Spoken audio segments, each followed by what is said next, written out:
Hello. Buonasera. Well, thank you very much. Yeah, thank you. We're very happy to be here. Thank you, everyone. I'm Edith.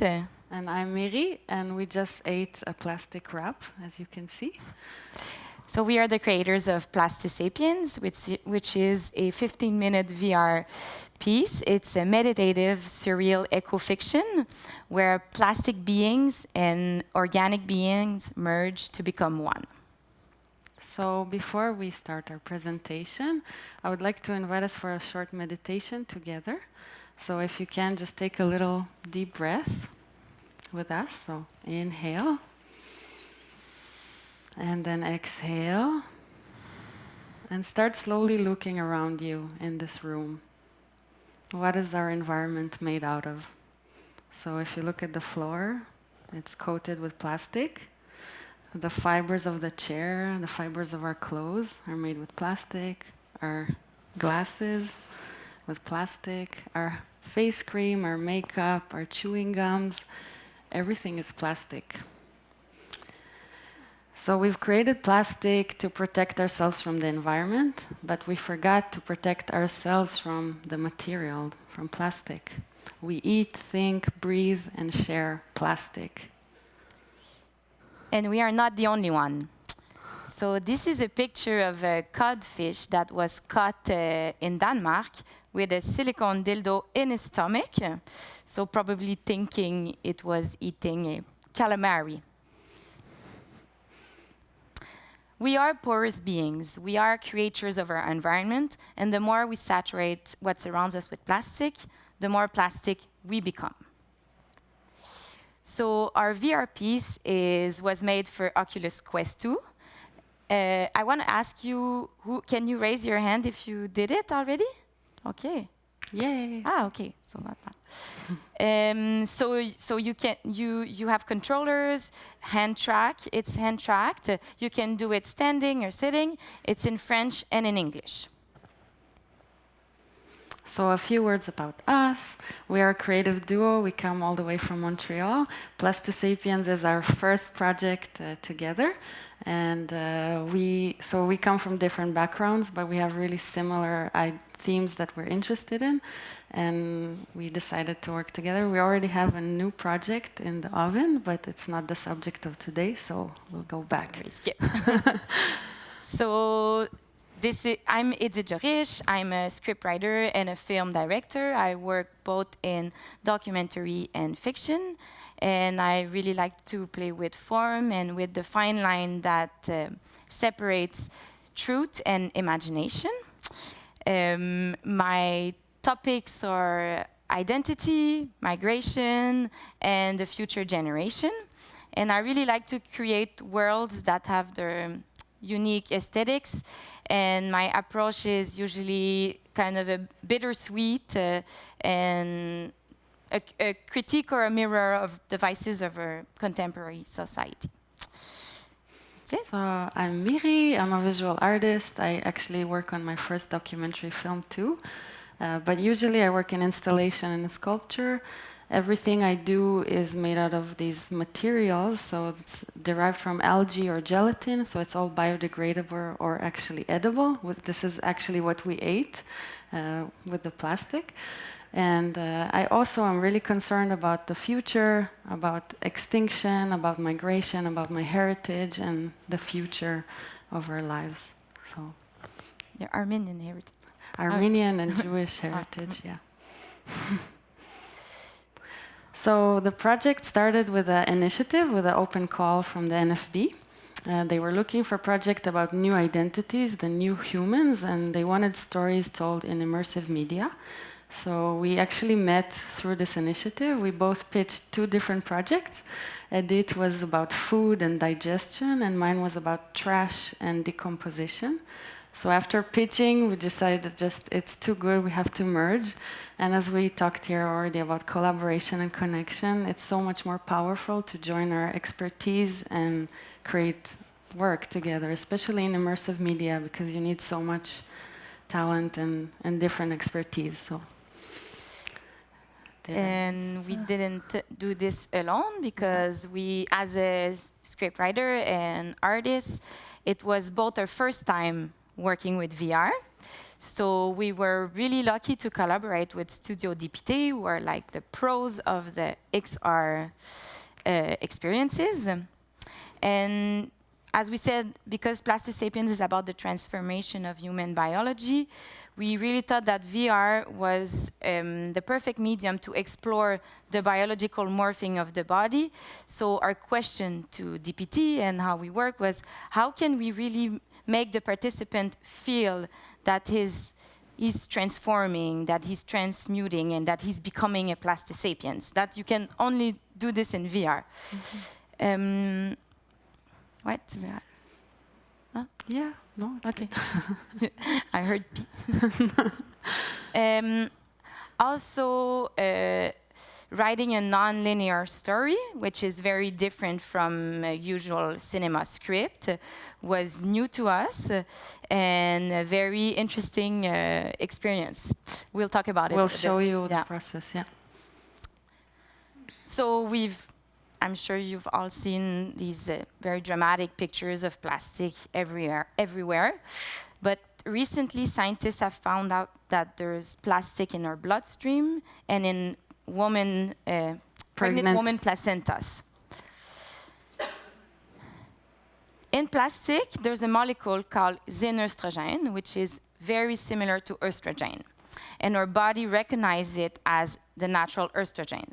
So the more we're exposed to plastic, the less we naturally produce estrogen. So this is really affecting our normal sexual and our normal hormone production and our sexual reproduction system. So in our work, Plastisapiens, we ask ourselves, in a future where we are no longer able to reproduce in the way we know it, who will we mother? Who will we take care of? Other species that have adapted to plastic, maybe bacteria that can now digest plastic like us. Viruses too, yeah. Viruses. Mushrooms. So, of course, when we first wrote Plastisapiens, it was a fictional exaggeration. It was before we found out these articles that Edith mentioned about the placenta and the bloodstream. And our biggest inspiration was Heather Davis, as a writer that wrote this essay first. Now it's a book, actually. So, Toxic Progeny, the Plastosphere, and Other Queer Futures, where she really makes a connection between plastic and the biological morphing of the body. And another big inspiration was François-Joseph Lapointe, who is a biologist and artist coming from Montreal. He took the idea of we are what we eat to the next level. He's doing a research where he shakes hands of 100 people and his cat, and showing in a very beautiful visual diagram how his microbiome is changing throughout these experiments. Through like each handshake changes his biology. So these are the things we were thinking with while writing this. So we're really basing our first step in the creation is research, and and then also we're also inspired not only by scientific research but also by different forms of art, so cinema, poetry. So this is an image of the Tarkovsky film Stalker. We were really inspired by the dunes here to create our world, which is between biology and natural worlds. Another film, a surreal film by Alain René, The Song of Styron, made in the 60s, who was commissioned by a petrochemical company. And is very ironic, and we were really inspired by this, also by the ironic ode to plastic of Roland Barthes. We're also inspired by ASMR culture and meditation apps and poetry and the natural world, basically. We really looked at how tentacles move, how mycelium networks connect underground, and how plants grow. So after that, we had to determine what look we wanted, so the aesthetics we wanted. So these are some of the first mood boards we did. We knew we wanted to create a world between nature and plastic. So organic forms that had evolved in a plastic world, in the plastosphere. So these are some of the textures. Also, of course, a lot of transparency to resemble plastic, and like some creatures of the future. That weird movements, yeah. Exactly. So that was the first inspirations. And now we're going to go a bit more geeky and just really share about the storyline, mood boards, and kind of the process. So bear with us. So Plastisapiens is divided into 3 chapters. We start with an allegorical present, where we are not sure if we're inside a body or in a cave. Then we move to the past, actually. So it's a non-linear storyline, where in the past we discover our common origins with petrochemicals. And in chapter 3, we're in the future, in the plastosphere. It's a really colorful, abstract world. And it's the end of our kind of transformation. Mm-hmm. This is also an example of how we worked. So for us also to visualize, this was the first diagram kind of the participants' journey through the worlds. And then we can show a more kind of graphic diagram. Yeah. So from the now, the cave, and then under the seabed, and then up and in this. Yeah. And you can also feel it. We'll show you later that you're going up. You're kind of flying when you're coming from the seabed to the plastosphere. Mm-hmm. So also in the 3 chapters, because Oculus has 2 hand controllers and we can track the participants' hand movement, we decided to embody this transformation through the hands. So in chapter 1, our hands are kind of like human hands. They resemble the environment, which is this cave environment. So they look like a rock. Chapter 2, we develop tentacles, so we can explore our octopus self. And then in chapter 3, we are already completely plastified, and we have these Spider-Man hands and can explore this fluidity of the material. So the first chapter, I'm going to play a little video. Reach your hand towards the fruit of the plant. Nourish yourself and allow what grows to transform you. Plastic penetrates your body. You are exhaling, eliminating, and birthing plastic. Exhale. Plastic is mixing with you. Plastic is making a world. The molecules you see penetrate. Yeah, so the main idea of chapter 1 is that we are our environment. So that's what we really try to embody that through the experience. You see that when the hand is reaching toward the fruit, it's colored, so it changes color, like we are absorbing plastic. We're really understanding that slowly this world is modifying. So. Yeah, so this was really the first attempt to bring what's in our head to paper and to start the conversation with Studio DPT, who were going to do all the animation. So like I said earlier, we knew we wanted this kind of forms for the soil. We wanted it to look like skin. We wanted some stalagmites at the ceiling of the cave with some plastic drops. So that the more you move forward in chapter 1, the more the environment is plastified and the rain becomes purple because plastic is now everywhere. Mm-hmm. This is, again, some of the skin texture, for example. So it's easy to kind of say it in words, but then exactly how we wanted it, we had to create kind of an image to every part of the 3-dimensional space. Also with the drops, even, okay, we wanted maybe these colors and this quality of transparency and, of course, watery texture, but also even how the drop is falling. We had to think about this form as well. Yeah. And so, like you've seen in the video, this is one of the example of the interactivity we created when the narration invites the participant to grab the fruit, to eat it, and to nourish itself. Then, as soon as the user touches it, the hands change color. So it's really to show you, actually to make you feel that what you eat is getting in your body. Is being absorbed by your body. So there's other ways of interaction also with visual, but also with audible interaction. Here there's yeah. We have absorbed so much plastic that we can actually exhale plastic molecules.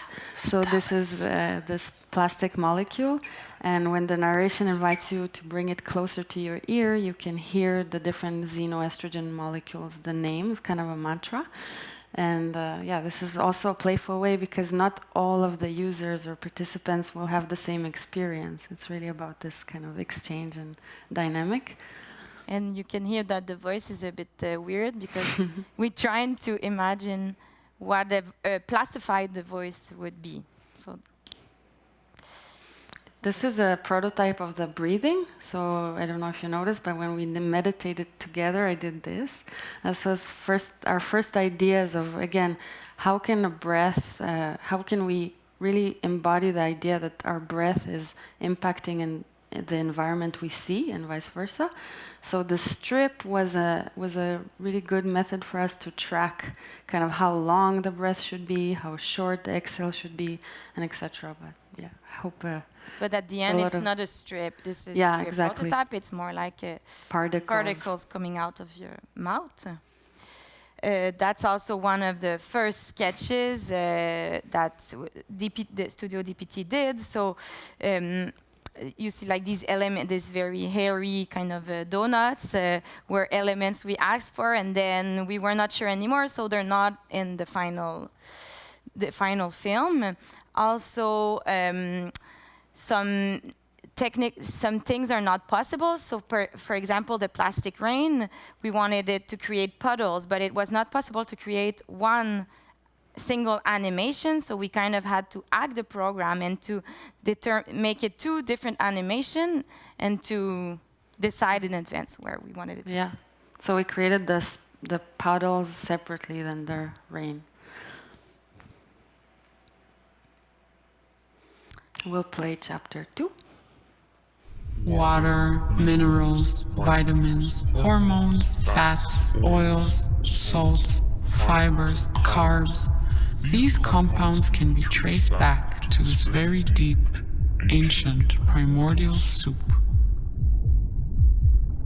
Once, just like everything organic and inorganic in this world, what composes your body was part of this cosmic oceanic swirl. Floating in the sea of past, here you are at the origin, where all life began, and where everything continuously transforms.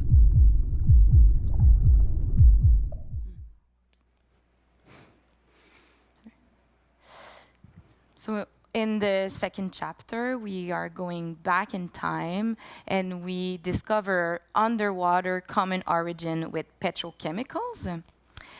And we then grow tentacles, and eventually we're able to breathe, to walk, to get out of the water, and we became human in the plastosphere. Yeah. So again, some mood boards of how we kind of divided the different elements of this chapter. So we knew we really wanted a jellyfish, but we wanted it to look like a plastic bag under the water. We knew we wanted some petrol to come out of the anemone, and then that we wanted it to look like hardened lava when it when it leaks. This was the inspiration for the color textures. It's a very dark environment. And examples of interactivity were really interesting in this chapter because it's a dark environment. Then we decided to use the gaze sensing, so we could track where the participant is looking in the chapter. And as you can see, when they look in the ammonite, for example, there's a kind of as if they have a headlamp, so they can feel that exploration in the exploration mode. It's very subtle. Maybe you don't notice it while you're doing it, but it's things that are there. And at some point, when we gaze more than 3 seconds and the different prehistoric creatures, they transformed into dust and turn into fossil in front of our eyes. So again, to bring back this idea that we all share the same origins and we can witness that kind of millions of time of material transformation. And so this is like every step of the transformation of this dancing worm, which we had to do research about the prehistorical creatures with whom we wanted to share our invented past. So this is like the living dancing worm. Then it turns into dust and it crystallizes into a fossil. This is another, the tentacle is another example of the interactivity that we create. It's actually the favorite part of every participant. Everyone really loves having tentacles. I guess it's a way to really feel your fluidity, flexibility. You can play with planktons. There's something very that unique, back to childhood, maybe. So this is a timeline kind of element we added to anchor the participant in where we're moving, also in the VR experience, but also through history. So it kind of counts, and this is where we fly. As we saw in the diagram, we fly from underwater all the way to the future. And 1907 is an important date because that's when plastic was first synthesized. So again, we're using historical, scientific references, but it's, of course, kind of imaginative world. So again, you can see here different steps we wanted for the anemone spilling plastic beads. Mm-hmm. How they move. So it's a lot of research on where it already exists, kind of, and to have references and then bring it inside our imaginative world. The plastic source that becomes this liquid petrol that leaks and then hardens and creates a lava. And this again is really the first prototype of the 3D environment. Again, it's one thing to have these ideas and then the visual mood boards, but then we had to also explore how it feels in 3D. So every step we had this kind of very basic prototype just to see how it feels in the environment and if it makes sense. And we'll show you chapter 3. Last chapter.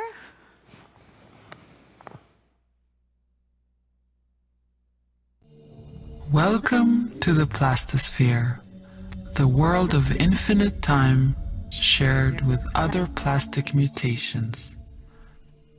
Explore your kinship with viruses, bacteria, fungi, molds, microorganisms, and all of their progeny. We invite you now to skillfully breathe in the plastosphere and move into a future. AA, you hear me? We're in the future, in the plastosphere. That's where we're completely merged with plastic. We're this one organism. But what was important for us, the main idea, is that plastic also transformed our consciousness. So we become much more flexible also in our minds, also in our ability to be more compassionate to other beings.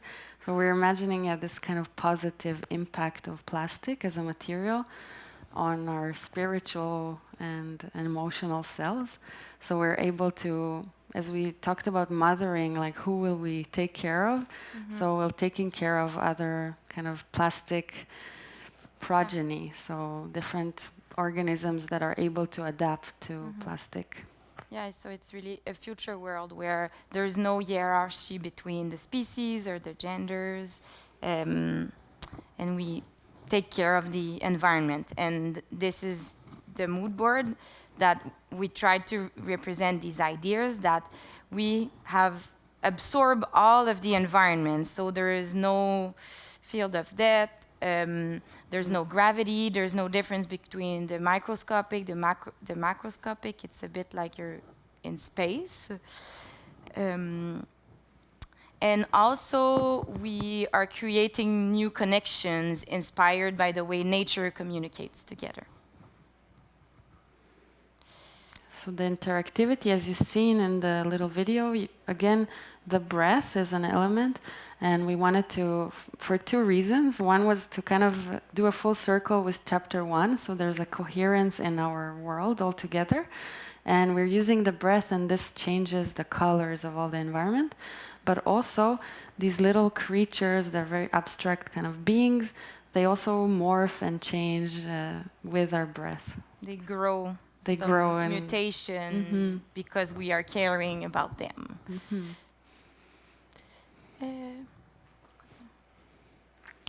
So, we missed the tone again. I'll just say it. So, okay, let me just see. No, okay. So there's one missing slide. I don't know why it's not working, but it was just a funny photo, funny meme of. You can explain the meme, and I'll. Okay, the meme is someone wants to buy a fish in a fish store, and they say, "Can I have a plastic bag?" And the store owner says, "It's already inside." So we just wanted to show this image to talk a little bit about the tone of our project, because we know we're talking about a very hard subject, but we didn't want to use a lot of people of our generation, we're all experiencing eco-anxiety, and we didn't want to use a moralizing tone. So that's the reason why we used irony and science fiction to be able to approach this difficult subject in a more soft way, and to also hopefully open a conversation. Also, the world we created is really attractive, really colorful, like plastic, because it's such a great material after all, and the reason it's everywhere. And so the same tone inspired us for the sound design. We created this narration again with a meditative voice. Actually, it's my voice. And a playful, soothing at first, but it's slowly as we go in more and more into this transformation, it becomes more glitchy, more playful, kind of more distorted. And you can move to the next one. Yes, we wanted to play a bit of the sound. We collaborated with Ori Al-Bocher, who's based in Jerusalem and also in Berlin. And he really worked hard on us from the first moment. So to create a sound environment in 3D space, you have to work with him from the start, because every time we changed an element in the visual environment, we had to adjust with the sound. And also, the way he created the glitches was really interesting, and thinking about what does it mean that the voice is becoming more and more plastified. It was just really interesting conceptual process with him. So this is an example of the interactive script, so it's really different from a normal script. So we had these codes for, like, example, VFX for the video FX, UX, user experience, what is the participant living, because it's not like in regular cinema, it's not a viewer, it's really a participant. So, and what was interesting also is that it's at the first person. Well, now it's in French, but it's like, I now develop tentacles. And then text for the graphics. But then as we move to chapter 3, it's like we. It becomes this kind of we beingness. So it was really, we always kept the concept in the script, which I find really interesting too. So yes, working with VR, there's some advantages and challenges. It's an incredible medium that can make you really feel that you're in the present moment, that can create really interesting embodiment experience and empathy. And we are very curious to see what's going to happen with that medium, of course. Also, there's challenges. Some challenges are, of course, the cost, not only in financial cost, but also in kind of labor and different expertise that we need. So like you saw, it was a big collaboration to create it. Another challenge is accessibility. I think because it's a new medium, also every time we're showing it, we have to have someone there helping the participant put on the headset. You know, it's not like going to a film and just sitting down. And yes, and also I think it's interesting, and I mean, challenge is also positive and negative at the same time. But working in a new medium is always R&D. Like, so now we finished a project and we'll know so much more what's possible, and we wish we knew these things when we started. And already finishing this, now there's like 3 new headsets came out, so much possibility. For example, like the transparent qualities that we wanted that were not really possible with Oculus 2 are now maybe possible in a different headset. So yeah, that was hard because we had to fake transparency. Yeah, or hack the drops. There's different ways to get there.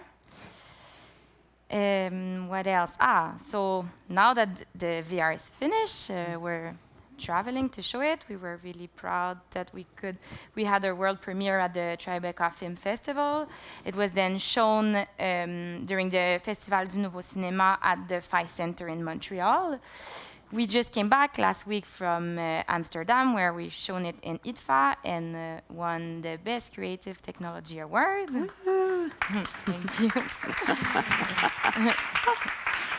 And it's going to be shown, we created an installation for the Tribeca Film Festival. We're going to show it to you after. And this installation is going to be exhibited in Montreal for 6 months at the Biosphere. Which is really amazing opportunity to show for a long period, because that allows more accessibility. So at Tribeca, we were invited to do an installation, we decided to do it as a physical manifestation of the VR. And this is really inspired by chapter 1 more, this cave, like we said, kind of cave or inside or outside of a body, we're not sure. So these kind of organic things floating, like looking like organs. And all of the plastic things are actually made in my studio and are biodegradable. We'll show you some more. So again, more mood boards. We were really inspired by the Ernesto Nato's work for the stalactite. We wanted some soft skin-like texture for the poofs. This liquid environment and really experiencing materiality in a moving way, I guess. So these are some, just to share with you the process. Yeah. And when we were invited to Tribeca and we had to do an installation, we really wanted the participant to eat plastic before putting the headset on, so we can really become a plasticipient. So these were our first ideas of the forms that plastic could take, and finally we decided to do the plastic caviar. So yes, of course, making people eat things in a festival in America is a bit more complicated with the regulations and everything. So we were really happy that after that we were invited to Amsterdam, where it's much more easy, and everyone wanted to eat plastic there. So this is our plastic kitchen lab at IDFA Doc Lab, where I was cooking for 2 hours a day.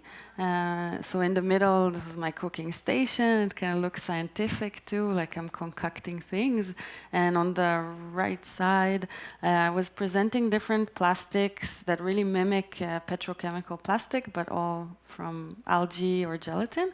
So it kind of was interesting conversation starter about maybe materials that can replace the obsession we have. And on the left side, I was offering kind of a buffet of different caviar, different pellicules. But people were really into it. Yeah. We were not expecting, especially at the opening night when drinking and just like thinking it's the snack bar of the festival. Yeah. It was really funny. And this was a great kind of onboarding experience. So really an invitation to at least eat plastic in a conscious way, because all of our propos, all of our idea of our project is that we are kind of inhaling and eating plastic. So this was kind of a really embodied action. And also, so people would eat the plastic before, and after they had the possibility to eat more and stay in this plastisapien world. So I'm sure you all know Prosecco, but do you know Plastiseco? So we put some caviar in the Prosecco, and it was a exactly. success. And people were really, really hungry. We had to do always more food because it seems like people like eating plastic. So, buen appetito. We wanted to thank everyone for inviting us. Thank you so much. Thank you to the Canadian Embassy and to meet any of you. Thank you. Thank you so much.